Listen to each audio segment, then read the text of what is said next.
एक बार की बात है, मगध साम्राज्य के सेनापति किसी व्यक्तिगत काम से चाणक्य से मिलने पाटलिपुत्र पहुंचे। शाम ढल चुकी थी।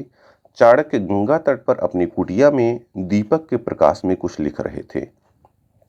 कुछ देर बाद जब सेनापति भीतर दाखिल हुए, उनके प्रवेश करते ही चाणक्य ने सेवक को आवाज लगाई और कहा, आप कृपया इस दीपक को ले जाइए और दूसरा दीपक जलाकर रख दीजिए। सेवक ने आज्ञा का पालन करते हुए ठीक वैसा ही किया।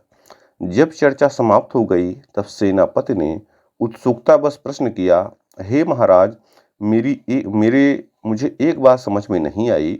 मेरे आगमन पर आपने एक दीपक बुझवा कर रखवा दिया और ठीक वैसा ही दूसरा दीपक जलाकर रखने को कह दिया। जब दोनों में कोई अंतर न था, तो ऐसा करने का क्या औचित्य है?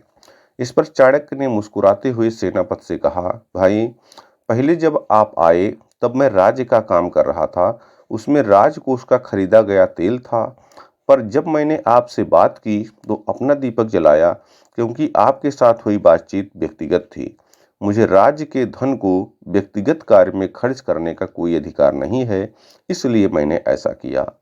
उन्होंने कहना जारी रखा, स्वदेश से प्रेम का अर्थ है अपने देश की वस्तु को अपनी वस्तु समझकर उसकी रक्षा करना।